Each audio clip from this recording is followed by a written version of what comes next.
Christian parenting.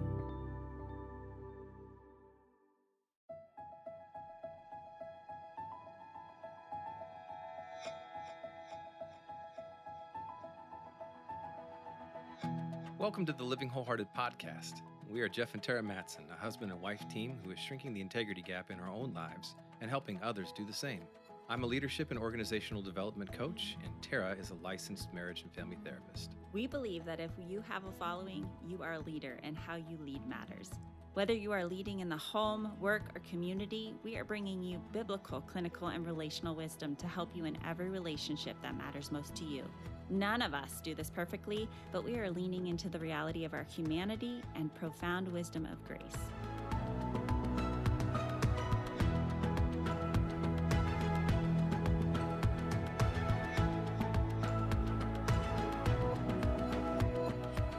Hello, and welcome to the two-part podcast with guest and friend Scott Hatley. When Scott and I originally recorded this, we enjoyed it so much that the interview went well over our regular time. So we're breaking the interview into two parts. I hope you'll enjoy getting to know Scott and his important perspective on leadership.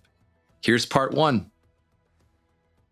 All right. Well, we're back in the studio, and it's just me, Jeff, today. Tara's on a plane currently heading down to Dallas, but very excited about my guest and the chance to connect with a friend, Scott Hatley. And we're going to be diving into all things leadership and hearing Scott's story. It's powerful. He's a wonderful person, a remarkable leader, and a faithful follower of Christ. And we're going to learn some great things here from my friend Scott. Scott's a native and resident of Portland, Oregon, born with, and Scott, can you help me pronounce this correctly?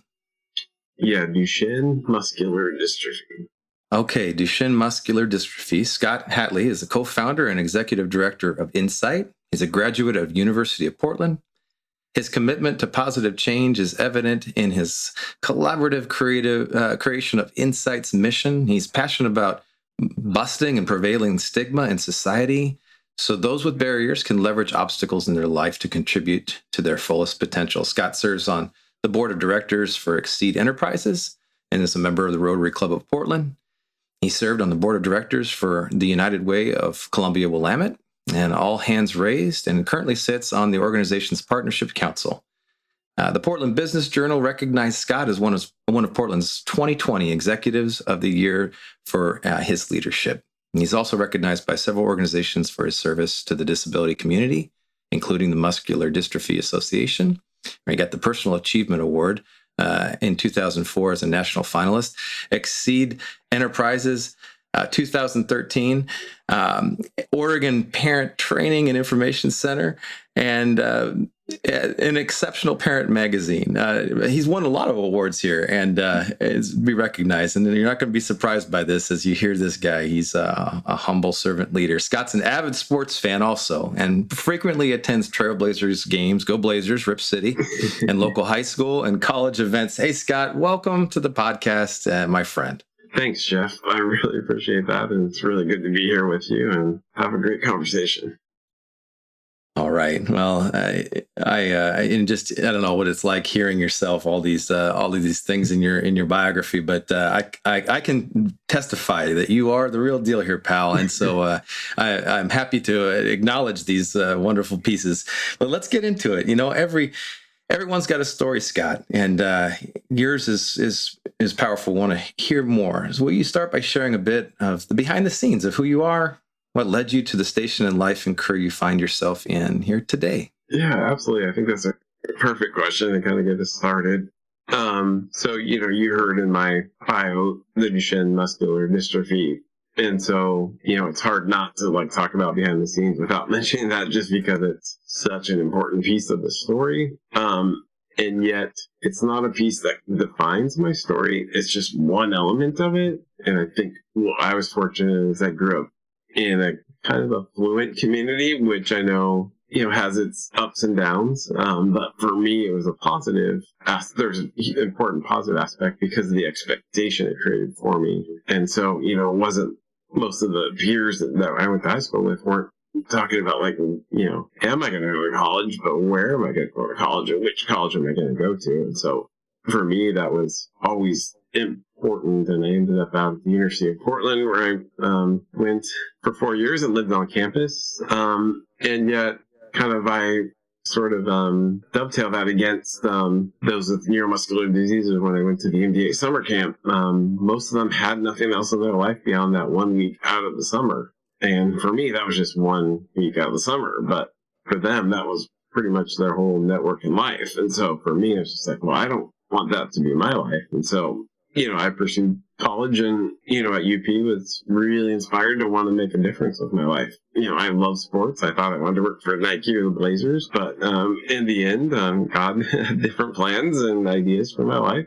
And so, I just realized that not everybody had the same journey opportunities that I had. And so I kind of figured out I could combine my interests in sports and still, serve the Lord as well. This is great to hear. Okay, so just thinking about your family, the family you grew up in, and you went to the MBA camp, sports camp, is what I heard you say, and for a week, you saw a lot of people that really thought it was their life. Actually, it was their only window, if I'm hearing you correctly, right, that they of network, of connection, and so on and so forth. And you said, well, this is your perspective was, I'm just going to camp for a week. It wasn't just that. It gave you, okay, so it gave you a window into other people's hearts and minds, and a desire to come alongside, not only first and foremost to make a difference and take a different path, but then you remember that as kind of an origin of your heartbeat for what you're doing here today. Am I hearing that right? Right. Yeah. One, I would say, not only am I a Trailblazers fan, but I also have always liked Trailblazers, and I'm kind of sort of seeing myself as a bit of a trailblazer in different ways. Kind of trying to lead the way and sort of set an example of going in an area where maybe other kids didn't go. I know when I was at this India camp growing up, I didn't know too many people that were going to college. I knew a few, but not too many. Yeah. And since I've been there, it's like a lot of the youth now are starting to kind of get in that mode, even if it's community college. But so, I guess for me, it's sort of trying to be a blazer in a way, trailblazer. And I got goosebumps just hearing you saying that because, not only do we like the Blazers, we share that common love for basketball at all the different levels. But that actually became kind of missional for you to be a trailblazer. I so respect that, Scott, and for the right motives, knowing that it comes from that, and then doing something about it. And we've only heard just about you stepping into college and going through that. There's so much more to this story, which is amazing. Let's dig in a little bit to this, okay? Yeah. So, and it's just so true. We need real life, flesh and blood examples of people that we can look to, right?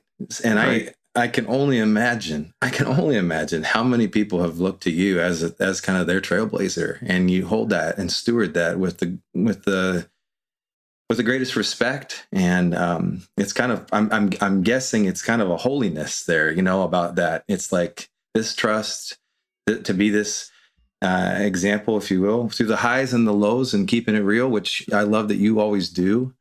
That means a lot to you and to those that are looking towards you, and does it not? Yeah, no, absolutely. Actually, if you have done strength finders before, one of my strengths actually is developer, and also belief is another one. And so, I feel like, for me, I want to be able to help other people, journey.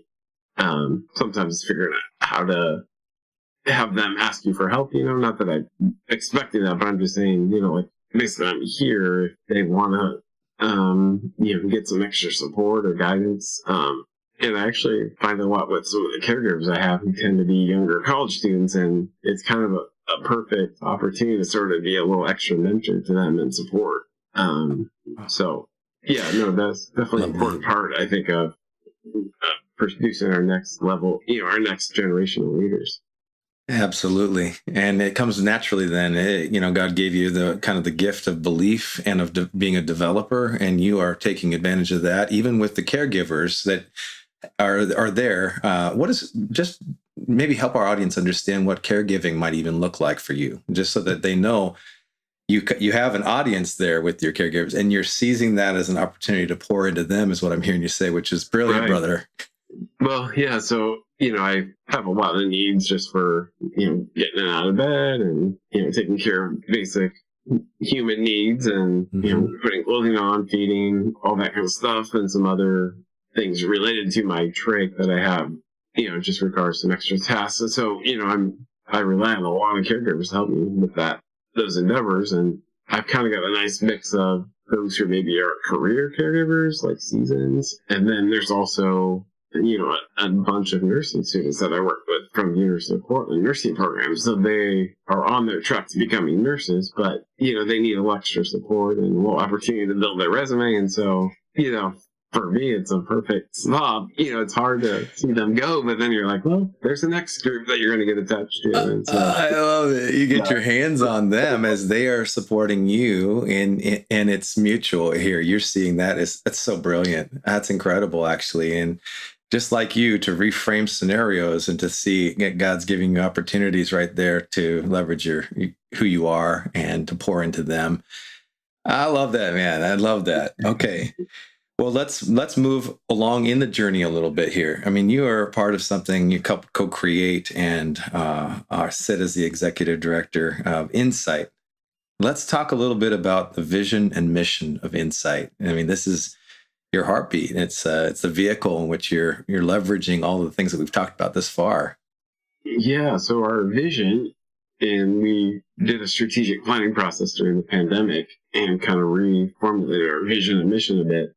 So our vision is moving the world, expecting great contributions with people experiencing disabilities. And that word with was really important to us in that we didn't want to do it for people with disabilities. We wanted to come alongside and work together to help them, ultimately unlock their potential and reach their fullest, opportunities in life. So that's our vision. And so it's a little more narrow than it might have been in the past. But our vision is more broad. So we have 3 statements that are unique and have been part of INCIGHT's kind of ethos over the time, even when they weren't exactly our mission. But they're the 3 words are changing hearts and minds, leveraging obstacles, and unlocking potential. And so we feel like those are really key areas to focus on to help ultimately uplift people with disabilities.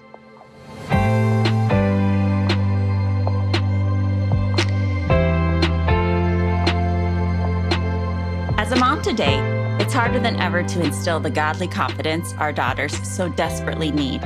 Helping Moms Raise Confident Daughters is the resource you've been looking for to help you develop and keep a trusted connection with your daughter while helping her to be confident in all that God has created her to be. These courses were developed by me, Tara Mattson, a licensed marriage and family therapist for over 20 years, and are meant to help you have one-to-one dates with your daughter each month. Each Helping Moms Raise Confident Daughters course includes 8 video lessons from moms like you, giving behind-the-scenes coaching on the mental, emotional, and physical world of your girl, conversation guides to foster deep discussions between you and your daughter, and a downloadable journal to spark a more intimate connection between you, your girl, and God. Choose your course today and get a leg up on talking to your girl about important topics like her relationship with God, her changing body, and her identity. Currently, there are courses for moms and daughters from 2nd grade through 8th grade.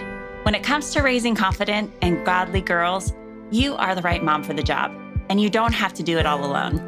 Visit cpguides.org to select your course today. That's cpguides.org. Love it. Okay, so out of the vision and in the mission, can you describe, just thinking about one of your favorite memories or experiences in your leadership journey, leveraging that vision and in the mission of INCIGHT? Yeah. So thinking about kind of leadership journey, and obviously, like all of us, it's still unfolding. And so That's right. Still ups and downs that are ahead and have been behind. But I guess in generalities, thinking one of the experiences I'm always thinking about is when we're almost confronted with a crisis or a real big challenge, and everybody has to step up to meet that challenge. And so it's kind of an interesting way to think of that as sort of an exciting thing. But I really just think recently during the pandemic, in kind of late 2020, we were really struggling And we had to reduce our team a little bit, and we had to get rid of our office space, and we had a number of kind of challenges confronting us. And I was just amazed and inspired of how well the team came together and confronted those issues. And, we got through it, and we just tackled it, and it wasn't easy, and it had, tough days and tough nights and tough conversations, but we got through it. And so, for the team, that was awesome. For me personally, it was like the first time in my leadership journey where I was like the one that had to like ultimately step up and, come up with solutions and have the conversations and make the decisions. Where, before I had a number of co-founders that were strong leaders as well, that were always able to sort of step in and take care of some tough times, and, life circumstances pulled them in other directions. And so it was on my shoulders. And so in a way that was really scary, but it was also kind of exhilarating, inspiring for myself too. And then to see the team come together the way they did. That's okay. So I asked you about one of your favorite memories, and you're saying that actually, and here's your good reframe again, that actually one of the hardest times in your organizational life cycle, and also even just as a leader, is actually one of your favorites, because you guys made it through it, and you had to step in and step up really as kind of the point person. It was to provide that leadership and direction. You had some other folks that came alongside as you went, but that was terrifying and exhilarating, if I heard you right. No, you're exactly right. And I think the funny thing in the whole thing is that I've never worked as hard in my life as I did during that period of time. Right. But I've also never been as energized as I was during that time of life. So go figure. I don't know how those two can coexist sometimes, but they did. They do sometimes. That is a weird thing. I mean, other leaders that we've had on the show and in our own journey can just think about that for sure. For you as a person of faith, for me as a person of faith, that we just see faith is sort of stepping out over your skis. God, we get into situations where it requires us to lean into Him, and to do very practical things like run a nonprofit, like make a decision about letting go and trying to stay sustainable when resources are scarce, and so on and so forth. We got to make those practical decisions, but the faith it takes to actually step in is exhilarating when we are met with the resources of God's Spirit coming alongside and empowering us to do those things with wisdom and clarity and so on and so forth. So I understand what you're saying, man. And I can imagine and see how that can be both terrifying and exhilarating and energizing, and that you could be working as hard as you ever have. Okay. Well, and I'm glad you brought that up too, because I think the important part in all that was faith and that journey, and just relying on God. Like, okay, I'm not sure how we're getting out of this situation, but I'm just going to trust that you have a plan, and things are going to work out the way they're supposed to. And, so I think that also provided comfort to just kind of be empowered just to go for it. Yeah, that's so true. Yeah, and it is. It's very practical. I mean, it's to some of our audience members that may listen and share and have a different worldview or so on and so forth. This sounds kind of mystical or so on and so forth, but no, for us as followers of Christ, this is so practical. It's our guiding compass, and it's what we need to be able to make those types of decisions and move through them and actually have that sense of exhilaration. And while we feel maybe so helpless in some respects or terrified about doing it, and that's growing. And I love that about you, Scott. So thank you for being willing to share that and integrate your faith into this story as it was something you leaned on so strongly. Well, I just think about story and the power of story. I may go a little off the cuff here for a second. I just want you to take a second to think, is there somebody that you have been pulling up, if you will? Somebody, whether it was a caregiver or someone in your community or in the network that you have within all of the leadership roles that you've played, or within INCIGHT, just as one of your favorites, where you saw a person, you saw something, you saw God's magic, right, in their life, and you saw them, come into their own, feel empowered, do something that was hard, man. Is there anybody that comes to mind that you'd be willing to share that was one of your favorites in that space, right? That you look back and go, this is part of why I continue to do what I'm doing today. Yeah. So I would say I would probably focus on a story from some caregivers. I had some UP students, and like I would say I always saw potential in them, and just kind of got really close to them, and yet I feel like they had more opportunities than even they were achieving, and just being able to kind of dump into them, and now they're like really good friends, and yet we have a generation gap. I mean, I'm old enough to be their parent, but yet at the same time, just kind of over time dumping into them and just seeing their progression and journey, and I still feel like there's more journey ahead for those individuals as well. So I don't know if I'm getting very into the details, but there's just a lot of opportunities where you have caregivers, but then also different employees over the years as well, and trying to see them sort of take on more and progress in their journey. And so there's definitely stories around INCIGHT, and yet there's also some that are still unfolding that in 2 years there'll be a great story as well.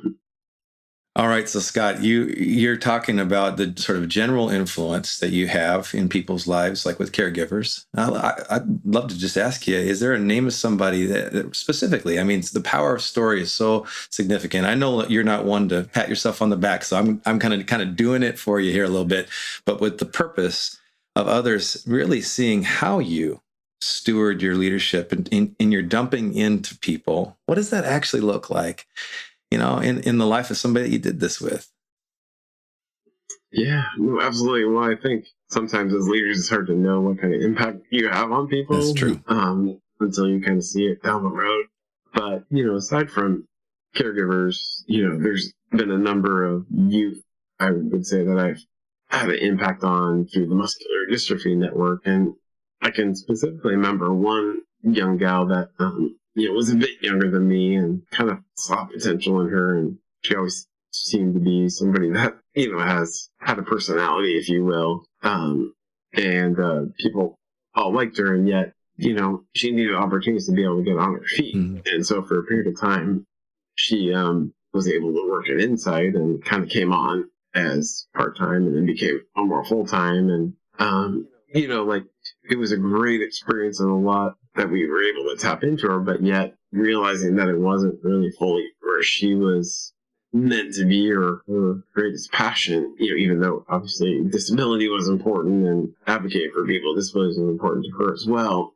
And yet she wasn't the most perfect employee. And so we kind of had to sort of end that relationship. And so, it was difficult, but yet it was, I think, super positive in the end. And she's actually gone on to do great things right now and running different organizations on her own. And so, you seeing the potential finally coming through. And so I think she just needed the right medium and the right coaching that we were able to provide to get to that point. So, it's fun to see those kind of stories take off. Yes, it is. Yeah, yes, it is. Thank you for saying that. And we never know what role or what part we might play in a person's journey, right? And what I just heard you say is that she needed help getting off her feet. So you helped create a role within your organization that did that. And that, if we were interviewing her, she probably would say that there was some pieces in that helped be her arrive to where she is here today. And you're seeing her doing some great things and living more into her potential. And yeah, I mean, that's what it's about. It's sometimes we get the opportunity as leaders to put people in positions and just to walk with them for long periods of time. Sometimes it's shorter periods of times, and you're trying to steward those resources and that window, whatever that looks like along the way. And that's got to be rewarding, to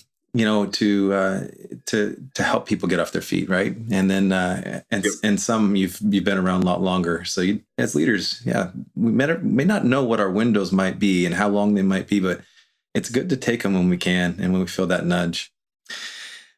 Scott, as things maybe with our audience, can you share some of the unique challenges outside of COVID per se, and leading your organization through the pandemic piece? just overall, what are some unique challenges that you have in leadership that you'd be willing to share? Vulnerability. We do this a lot with leaders on our podcasts, go to vulnerable spaces appropriately just to kind of get under the hood and to help normalize some of the fears, some of the exhilaration, some of the energies, some of the questions, the insecurities we might all have. What about for you? What are some of those things that have been personally challenging in your leadership journey to address and to face? Let's hear some of that. Yeah. So, I would say, as we both know, leadership is very relational. And so for me, I think some of the early challenges, and I think there's always a challenge for everybody, but is those challenging relationships that we have, either through friendships or work colleagues or, whoever that is. And so, for me, those have been some of the greatest, I would say, challenges and hardships are when those kind of relationships fail or kind of crumble a little bit and, they don't either stay together or, you have to kind of work through it. So, I've spent a lot of my, I would say, post-college youth kind of sifting through some of those kind of things. And they come at different times, obviously, in the journey. But everybody who's in leadership for a period of time is going to experience that, whether they're the leader or they're the person being led, at different points. So I would say that's one thing. I would say another challenge for me was my own personal development and not having the willingness to have the courage to step up. And so I would say if it would be a regret for me, it would have been to not be willing to jump in the deep end of leadership sooner and just kind of bite the bullet. I think there was always that fear for me of the unknown, or do I have the abilities to handle the difficult situations or things that come up? What if I fail? What will people think? All those kind of things that I think probably a lot of leaders have creep in their mind at some point. And so I would say that's another challenge. And then at other times, probably letting employees make too many decisions and not being sort of in there sort of trying to facilitate it. Not that there's anything inherently wrong with employees making decisions, because that's an important part of helping empower their voices and, to make the collective decision, but letting them sort of dictate what was happening. And so we had a period of time where, it was not a good situation where we had a team that was pretty much kind of dictating where things are going and taking us off course. So it was kind of painful to get it back on course, but that was a challenging situation. Yeah. So, I guess those are kind of some of the challenges I felt. I kind of almost feel like I had Act 1 in my leadership, and now I'm into Act 2. And, kind of. I like the way you put that. Act 1, Act 2. I mean, it really is a story, and it's a process, and you give through it. There's no shortcuts really here. I mean, if you skip steps, you're going to have to come back to them. I mean, leadership, no matter where you are, it's kind of slow and steady is a good way of approaching this. I heard you say the relationships were really challenging. And, then just overcoming some of the natural fears and concerns that most leaders, I mean, every leader I've ever met, including myself, have about, can I do this? Is it possible? Should I do these things? All those kinds of questions. And then actually not allowing other people to kind of take over leadership where it could lead into off course, and stepping in earlier towards your own personal development as well. Those are some great examples. I thank you for sharing that, Scott, and I know that will resonate with a lot of people.